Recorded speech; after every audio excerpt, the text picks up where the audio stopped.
A profound silence reigned over the magnificent lands of Egypt. The sky was filled with stars, but even their brilliance was overshadowed by the majesty of Giza. Three unparalleled structures had stood tall before civilizations for thousands of years. When we think about it, we call them incredible works of art. Yet they were not just piles of stone, but the greatest enigma in human history. And on that particular night, there was a solitary man inside one of these unique structures, Napoleon Bonaparte. As Napoleon moved deeper into the Great Pyramid, he told the men beside him, "Leave me alone." No one knew why he went in. It is only known that he entered alone and emerged hours later. But the truly strange part was the expression on his face upon exiting. He was pale, looking as if he'd become someone else entirely. We do not know what Napoleon experienced, what he saw, or what he confronted that night. The sentence that escaped Napoleon's lips was this: "If I told you what I saw, you would think I am a madman." This single sentence became the beginning of a mystery that has drawn both historians and archaeologists, investigating the mysteries of history for over 200 years. Could that night Napoleon spent in the pyramid have been a turning point that affected not only his life, but world history? This is a story of the unknown and of man's confrontation with his own darkness. And now we will shed light on the most mysterious and intriguing night in history, unfolding the depths of time. What did Napoleon see in the pyramids? If you're ready, let's begin. Welcome to this eerie story coming from within the past. A moment that changes a man's fate is often born from a silence the world does not notice. Napoleon Bonaparte was not just a soldier or a political leader. He was also a man who could read the spirit of the time and aim to place himself within the context of history. Since his youth, he was a leader who believed in his own greatness. But this greatness had to be built not only with the sword, but also with the mind. Perhaps this is why he set out on the Egyptian campaign not just with cannons and rifles, but with scholars by his side. When the French army reached Egypt under Napoleon's leadership in 1798, the official reason was to establish absolute superiority against the British, but behind the scenes there was another quest: knowledge, secrets, and the deep traces of the past. Napoleon possessed an obsessive interest in ancient civilizations, especially Egypt. His campaign was not merely a military movement, but also an intellectual invasion. He brought exactly 167 scientists, archaeologists, engineers, and artists with him. This was unprecedented in history. Deciphering ancient texts, examining the mystery of the pyramids, understanding the secrets of the Nile, and solving many pieces of ancient wisdom were all parts of this great quest. All these researches would eventually be collected in a massive 20-volume work titled Description de l'Égypte, which is still accepted as a reference today. But the search within Napoleon was more personal and deeper. With this campaign, Napoleon did not just want to win a war against England. He wanted to position himself in the eternal destiny of history, just like Alexander the Great. According to legend, when he first saw the massive structures at Giza, he paused on his horse and said, "Centuries are looking down upon you." That was not just a rhetorical outburst. Napoleon truly believed there was wisdom, a mystery, and a profound message inside the pyramids. He did not want to be an ordinary leader. He wanted to be remembered as a semi-divine character who profoundly influenced human history and changed its destiny. And this kind of ascension was possible not just by shedding blood with a sword, but through inspiration received from the gods. Perhaps that is why he chose to enter the pyramid alone that night. Perhaps he wanted to lose himself in a place where no one else was, to face only himself and the depths of the past. The Great Pyramid of Giza was different from the others. Said to have been built 4,500 years ago, this structure is an engineering marvel, and even today it remains difficult to fully comprehend. With perfectly aligned stones and architectural layout in harmony with the stars, and the flawless geometry of the internal corridors, it is still the kind of thing that leaves one in awe. The place where Napoleon wanted to be alone, that desolate night, was the king's chamber, right in the heart of this pyramid. This was not a tomb because a king's mummy was never found inside. Was this a kind of energy point, a gateway to other dimensions, or a mysterious room where ancient rituals were performed?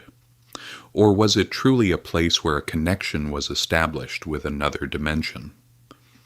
The answer to this question remains hidden in mystery for 200 years.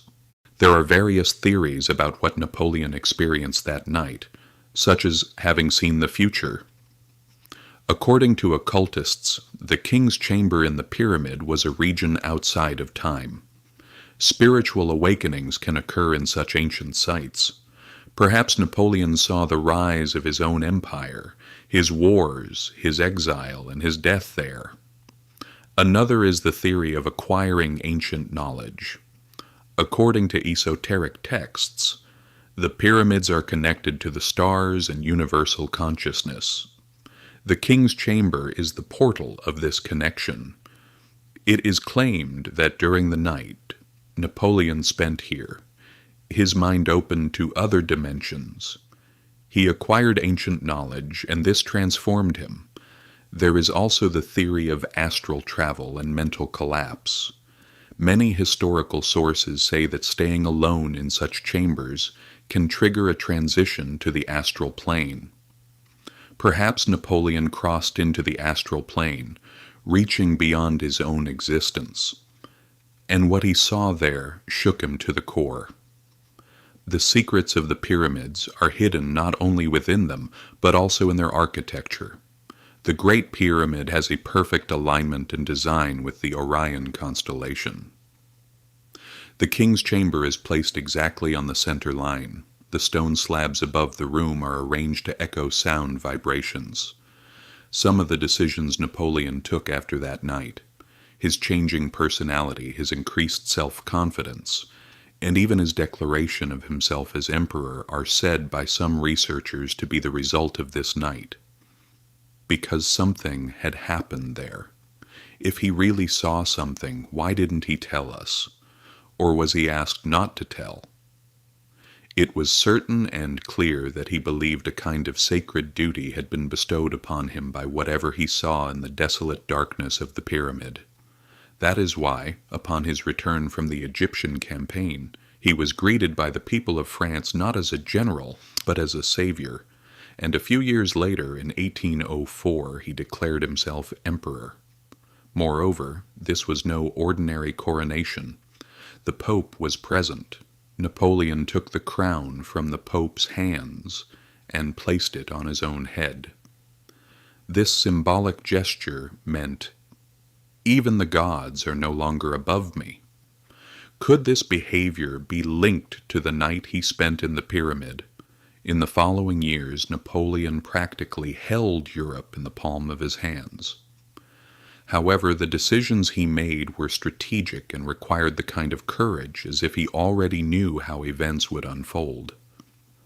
Even destructive moves like the Russian campaign seemed like a part of a written destiny in his eyes. His retreat from Moscow in 1812 was like a ritual of bowing to his fate. Establishing a 100-day reign after returning from exile in 1815 was perhaps one of the last moments the stars helped him.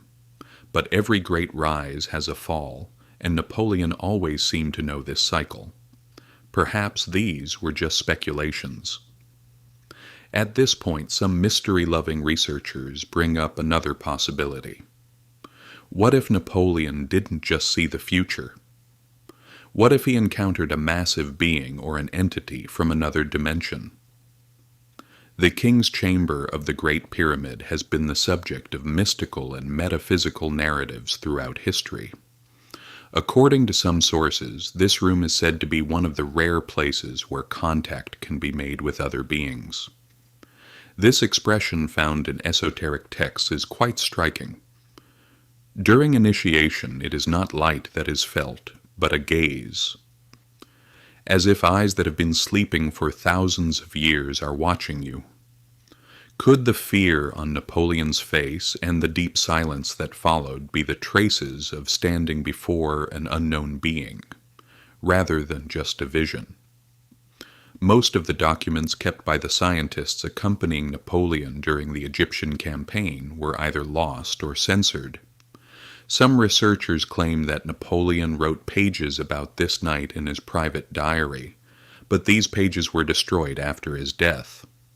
It is noted in some documents said to be in British intelligence archives, which have not been made public, that Napoleon underwent a spiritual transformation. Isn't it interesting, and doesn't it drive one to deep thought? Additionally, during his years of exile in 1821, one of his doctors said that he occasionally muttered the word pyramid in his sleep. When these coincidences accumulate, they cease to be mere coincidences, and we find ourselves trying to piece together the fragments of this mystery puzzle. Napoleon never spoke about that night again until the end of his life.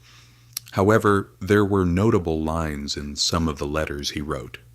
In one letter, he penned these words: "People are shaped not only by what they know, but also by what they forget." Despite the passing of 200 years, this mystery still lives on and remains a matter of curiosity. Today, researchers are still trying to understand what radiates energy inside the King's Chamber and which alignment leads to such experiences.